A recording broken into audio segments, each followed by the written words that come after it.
I got Jared Cannonier back here on the program. He's going to be taking on Dominick Reyes at UFC Fight Night 129 on May 19th. Jared, what's going on, man? How are you? I'm doing good. James, how have you been? I'm doing well, man. It's good to talk to you again, and we're live on location at the MMA lab, if I'm not mistaken.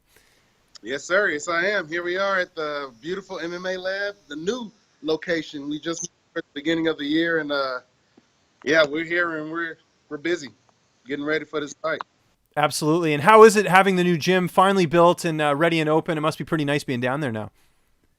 It's business as usual. You know, we had the other place still up and going, and there wasn't too much of a lull in the training as we were transitioning. So business as usual.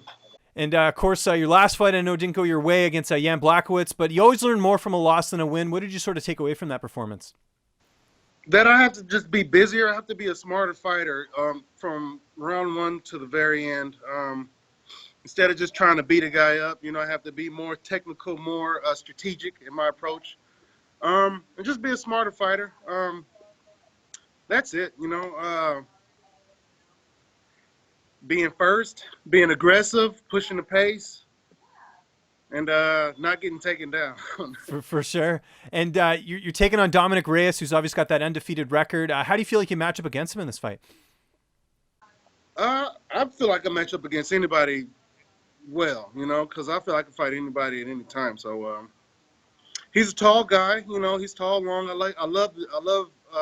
Most of my fights most of the people who I fight with are usually taller than me and bigger than me. So that won't be nothing new. Just another day in the office. If anything, it's going to help. If anything, it benefits me. I have a lower center of gravity. It'll be when they decide to take me down, because they have to take me down if they want to, you know, win the fight. So when he decides to take me down, it'll be harder because I have a lower center of gravity.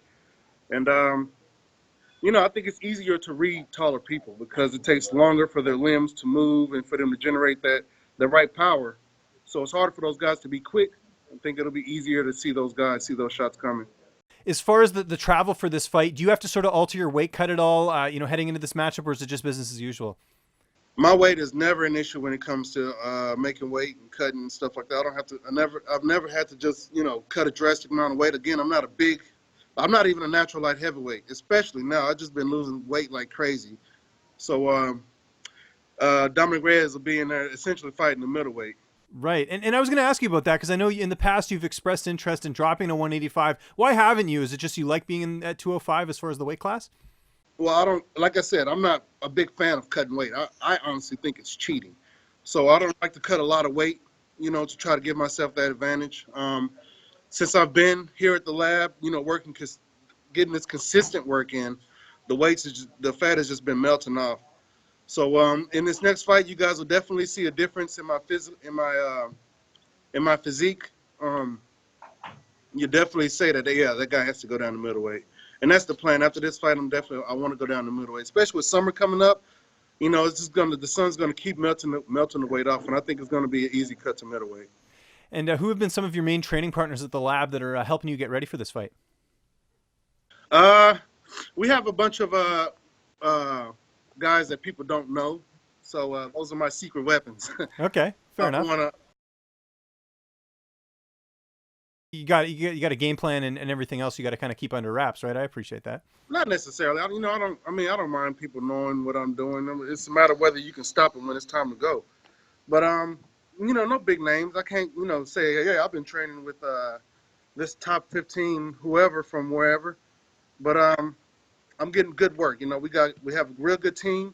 We have a really good program. We have really good coaches. So with that, my preparation is right on.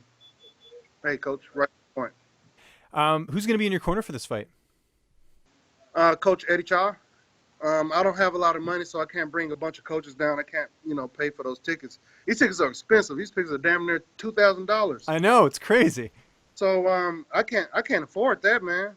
So either UFC will have to pony up some dough, or I'm going to do it with one coach. And it wouldn't be the first time. When I fought in Croatia, I had one coach. To me, it's not a big deal. You know, coaching is there to help you prepare for the fight. When you're in the fight, you know, they're there to help you and, you know, extra pair of eyes and stuff, but the preparation should already be done. You should already know what you want to do, when you want to do it, and how to get there. So I'm not, I ain't tripping on any of that.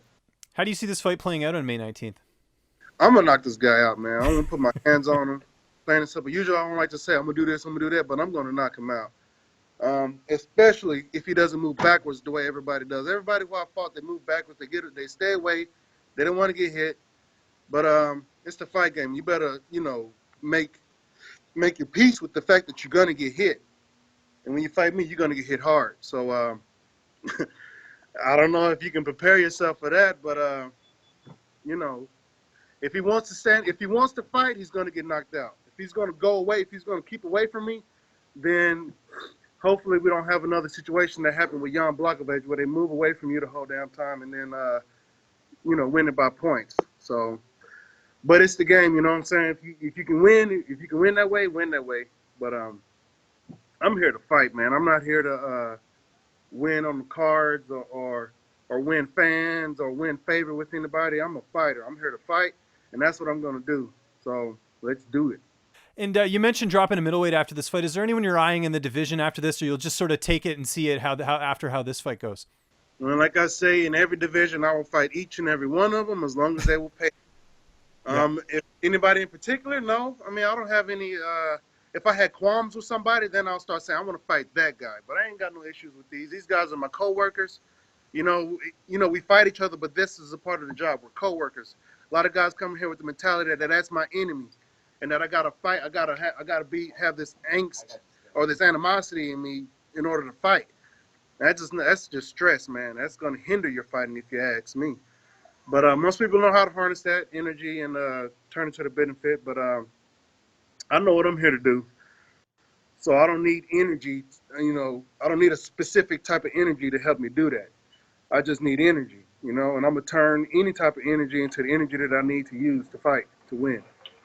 And with that being said, we've seen sort of a lot of crossover lately between pro wrestling and MMA with Ronda Rousey going over there. Are you paying attention to any of that? Do you follow pro wrestling at all, or is that just not even on your radar?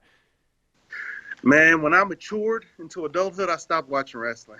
Okay, fair enough. I ain't trying to knock it or anything. Yeah. It's sports entertainment, but it's not going to help me be a better fighter. Right. If anything, it'll help me be a better actor, but I ain't here to act. Yeah. I'm here to fight. So I watch, fighting. I watch actual combat sports, stuff that I can watch and learn from. I don't waste my time watching a lot of crap on TV. Hell, I don't even watch regular sports no more. Ever since I started fighting, I'm a huge Cowboys fan, but right now it's only coincidental because I'm from Dallas. So, yeah, it's all fighting, man. Boxing, wrestling, even Bruce Lee movies, man. I watch that stuff and learn so much from those. So that's all I do. Who were your favorite pro wrestlers growing up? You mentioned you watched it growing up. Oh, I'm old school, man. You got, man. Everybody loved Hulk Hogan, the Ultimate Warrior, not Bam Bam Bigelow, the Bushwhackers. Those were that was one of my best favorite tag team.